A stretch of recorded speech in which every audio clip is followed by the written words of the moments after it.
somebody said something to me the other day that I never heard before. They said, you should read the gender-neutral Constitution. And I don't know, I'm a pretty traditional guy, so a lot of that argument really doesn't jive too well with me.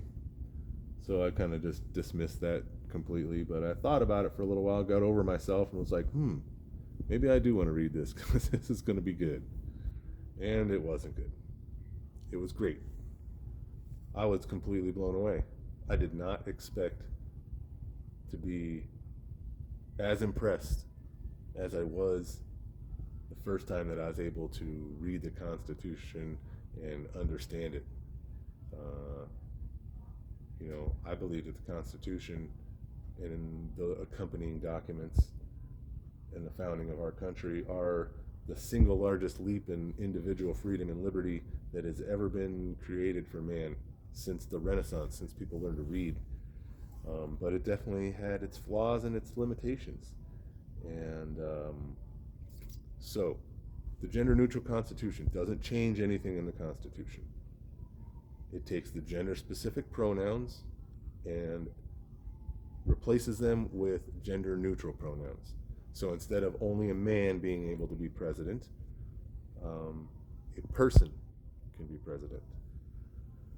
All the requirements around the presidency, none of that changes. Just that instead of a man, it's a person. And instead of he, it is them or they. Which, in this particular instance, transform the Constitution into an even more beautiful and amazing document, in my opinion. The other thing that it does is it redacts any reference to race.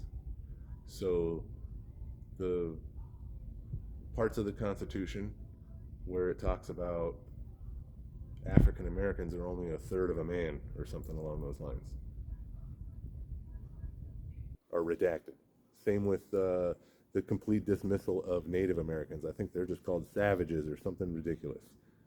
And all those are parts of the Constitution I think that I, for the most part, looked at as irrelevant because nobody really believes that stuff anymore. Nobody supports that. We all believe everybody, no matter how hardcore some patriot somebody is, we all believe that everyone's entitled to the rights that are articulated and codified in those documents, and that those parts of the Constitution are flaws and are irrelevant. But I never really thought about changing it in that way. Read it.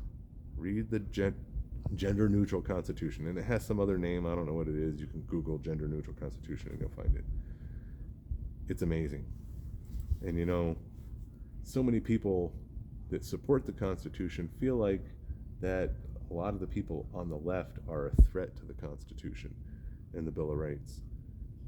But when you read it from that perspective, I really think it has a potentially unifying ability. Because no matter what your personal beliefs are, all anybody on either side of the aisle, as they call it, is trying to do is just fight for their freedom. They just want their freedom to live.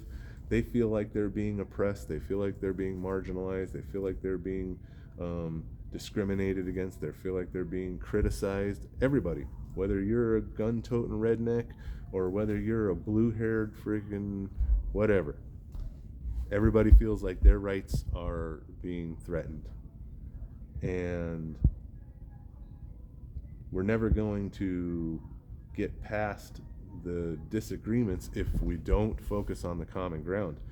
We're not going to focus on our disagreements and settle them. Nobody on either side of an argument is going to see the other person's side by you trying to convince that person you're right and they're wrong. You have to start on the common ground and work from that point in order to find an agreement somewhere within the disagreement.